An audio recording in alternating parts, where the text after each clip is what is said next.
Olá, terceiro ano querido. Bem-vindos, meus alunos do terceiro manhã. Bem-vindo, meus alunos do terceiro tarde. Chega junto aqui com a tia Diana e vamos fazer aquela revisão. Vamos aqui, né, fazer uma pequena revisão do nosso conteúdo que a gente conversou na nossa aula passada, né, pessoal, de ciências, que foi sobre os tipos de solo. Tia Diana, a gente já viu, já vem vendo algumas situações, né, em alguns assuntos, falando muito sobre o solo, inclusive algumas perguntas parecidas, às vezes até com a mesma resposta. É isso mesmo, pessoal. A gente vai trabalhar, né? Aliás, esse é o último assunto sobre o solo. E é exatamente isso. Ocorreu de alguma pergunta ser quase a mesma resposta, ou vocês buscarem até na página seguinte, é porque a gente realmente teve que fazer essas 3 aulas conversando sobre o solo. A gente começou conceituando o solo, depois a gente foi vendo que existe também o subsolo, e agora a gente vai ver os tipos de solo, suas características, enfim, tá? Então é exatamente isso mesmo. Bom, a gente sabe que os solos eles podem ser compostos pela mistura de diversos componentes, mas quais são esses componentes? Os componentes né, que compõem o solo. Gente, se tiver essa perguntinha lá no TD, olha, tá show aqui, porque já estou trazendo aqui a resposta. Que são eles: a areia, a argila, o calcário e a matéria orgânica. Bom, pessoal, esses componentes, essa mistura de elementos, eles influenciam diretamente nas características do solo. Como assim, tia Diana? Bom, através dessas misturas é que torna o solo ou ele permeável ou ele impermeável, tá?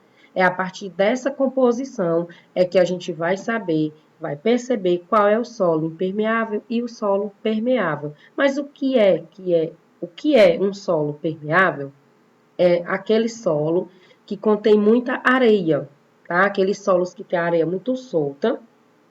E aquele solo, ele facilita, né? Ele facilita a entrada de água da chuva. A chuva cai e logo ela entra, penetra naquele tipo de solo e ela vai lá para o subsolo.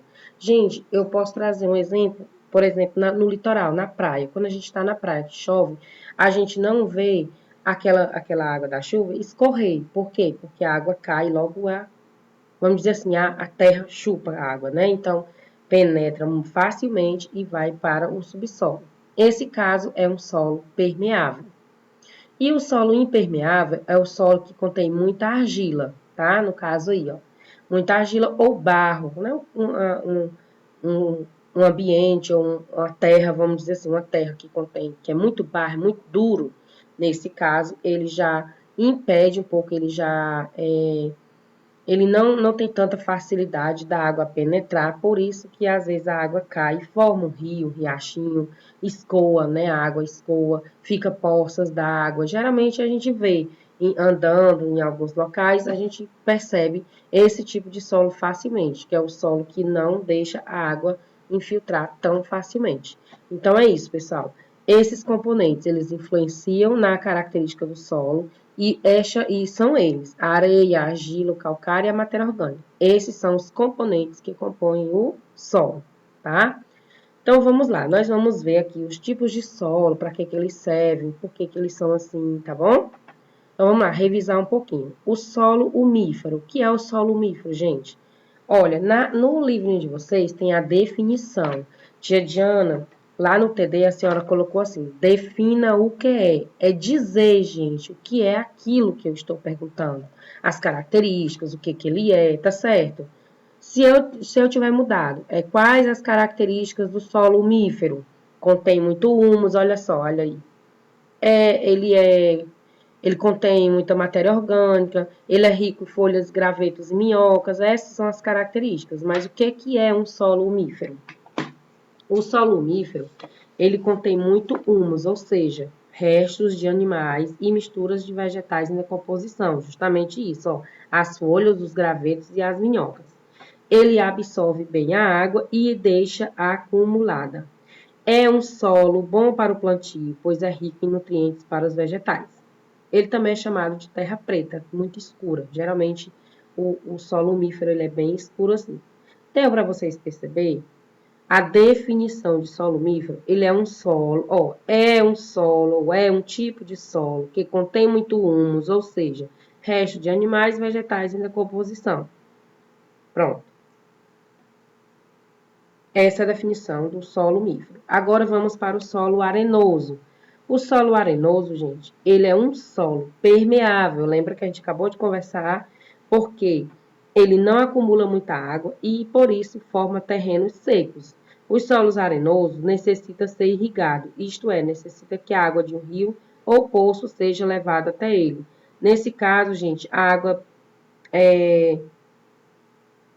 aliás, a água passa com muita facilidade, o que faz dele um solo permeável.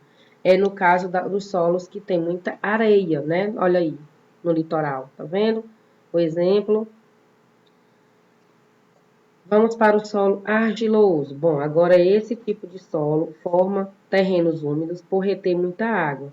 Quando ele fica seco, ele pode rachar, como a imagem aí demonstra, tá? Ó. Quando chove muito, fica encharcado. No caso, se chover aqui vai criar uma lama muito grande. Então, o solo argiloso, ele é assim. Se chover muito, ele fica muita lama. E se não chover, ele racha, ele seca que ele racha.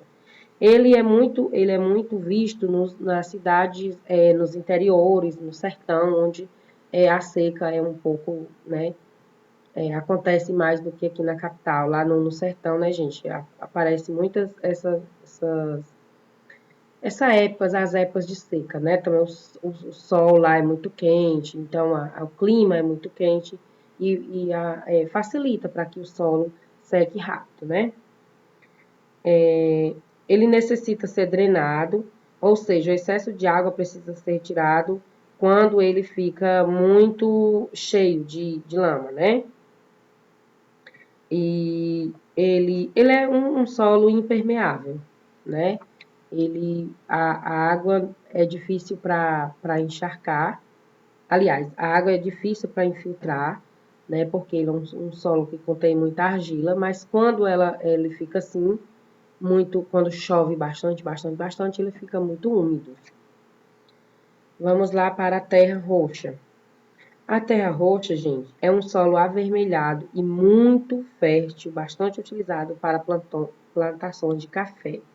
Esse solo, gente, ele pode ser encontrado nos estados de Goiás, Minas Gerais e Mato Grosso do Sul e São Paulo, tá? Mais para essa área. É muito conhecido, a gente pode encontrar com mais facilidade nesses estados onde são cultivados o plantio do café, para essa área aí, tá certo?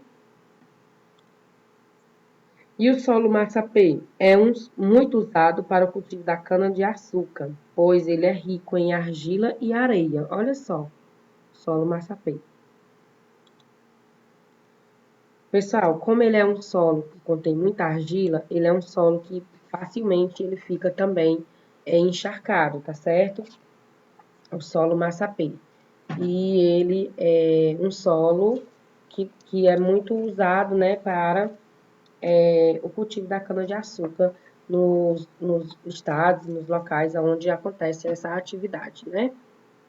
Bom, esse foi o nosso resumo para que vocês possam se auxiliar aqui dessa explicação, desses exemplos, né?